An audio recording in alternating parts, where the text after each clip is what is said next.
Hi everyone, it's Miriam Ortiz y Pino, with More Than Organized. I'm a certified professional organizer and simplicity expert, and I am here to talk a little bit more about junk drawers. I did a video on Friday where I used an actual client's junk drawer, and I just wanted you to see or deconstruct some of the points that happened there. I am going to real quick just put um, the, let's see, I'm going to put the link to the actual video that I did on Friday in the comments here real quick. If I could get my computer to cooperate a little bit, it would be helpful. Here we go. So if you want to watch a little bit of what I'm talking about there, that's great. But basically, what I wanted to do is kind of deconstruct what I did. So there's several concepts that happen when you're doing a junk drawer, whether it's already fairly organized or if it's a big hot pile of mess. But junk drawers tend to be the accumulation spot for things you don't know what to do with. So we want to start figuring out what goes in a junk drawer to make it an effective use of that space and an effective way for you to be storing things in the first place. Now, there's nothing wrong with having a spot to put things you're not quite sure about, but you want to review it regularly if that's what you're going to do. And more often than not, a junk drawer isn't revisited. So I wanted to point out some of the things that were in that drawer. There were decorating pieces. There was stuff left over from putting other decorating things around the house, the leftover bits. There was change, there were batteries, there were paper clips, there were little pieces of gift wrap and gift bags. Most of it was some sort of packaging or leftover pieces from another project. So why not create rules for yourself about what can go in the drawer and what doesn't go in the drawer? And it's really helpful to just kind of anticipate some of those things ahead of time. So create broader categories. If you don't know what something is or what kind of category it goes into, for instance, in that drawer, there were little brown pieces of felt with sticky on the back that are used to put under vases and things to keep stuff from scratching furniture. I call those household helpers. So by calling it a household helper, you're broadening the category. It's not little pieces of felt or the thing I used for that one project. It's now something that can be used again in a helpful way. Household helpers. In that category, you can also include the hooks. So in that drawer, there was command hooks. This gives you the opportunity to put both things near each other in the same spot. There could be super glue in that category. There could be little nails and a picture hanging kit. The furniture movers that were actually in the drawer can go into a space called household helpers.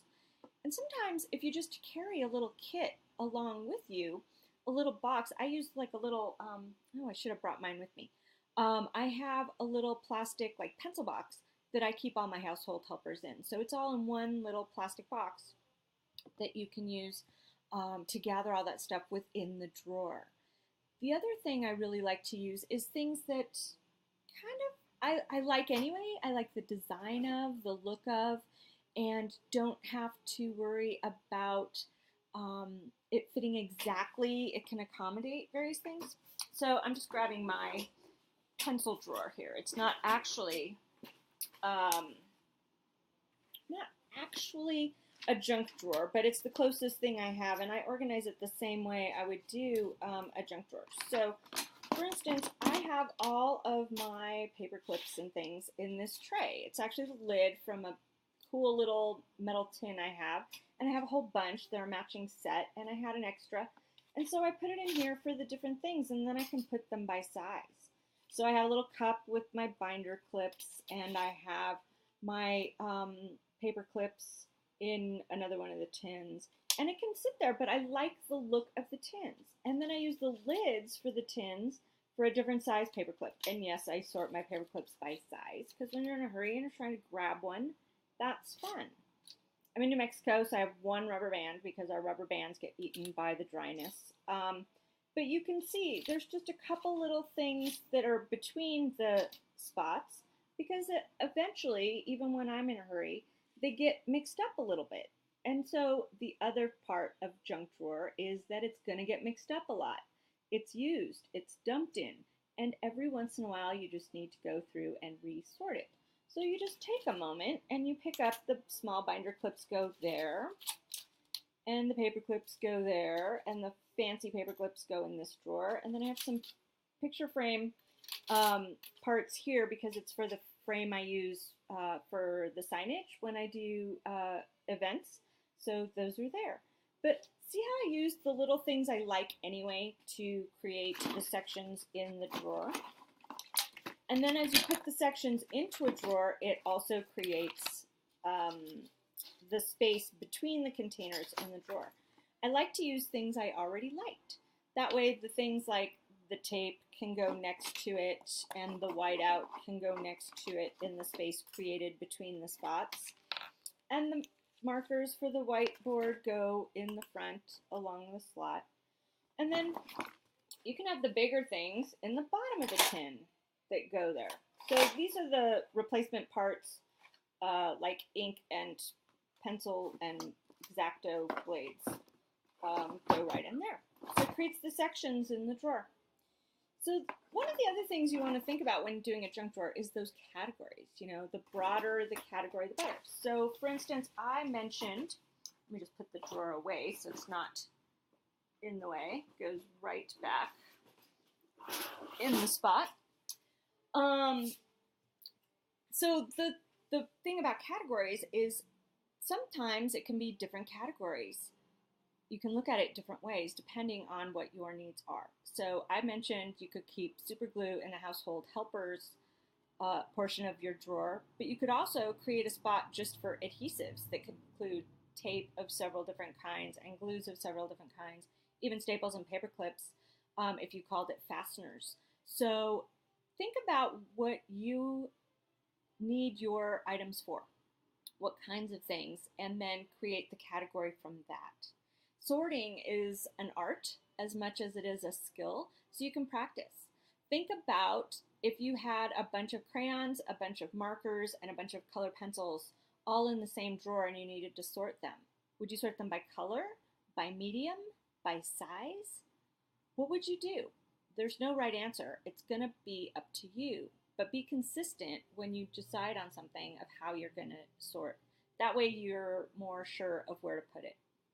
And just defining the space, you know, where are your pens going to live? Mine live in here.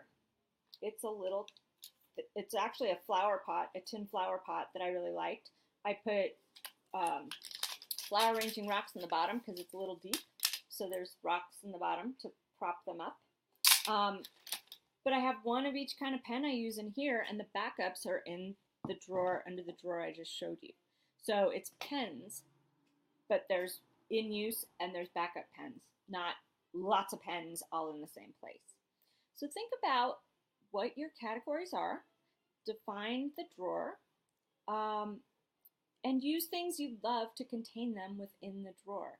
It'll help keep your junk drawer much neater, much straighter, and don't forget to regularly review it and pull out the extra corks and twisty ties and bent paper clips that you accumulate in your junk drawer. Let me know your thoughts. Let's see if there's anyone if anyone has joined and asking questions. You know, I'm having technical difficulties today. So I will say, oh, here I am. I'm not in the right spot. Okay. So I've got one comment. Let's see. Oh, it's the thing I posted. So if you end up having more comments, please post them. Feel free to watch the video over and over and share with your friends. And if you go to morethanorganized.net on the blog, there's a bunch of different articles about clutter control that you can get there. And there's a free course on eliminating clutter as well on the homepage. So that's morethanorganized.net. Thanks for joining. See you soon.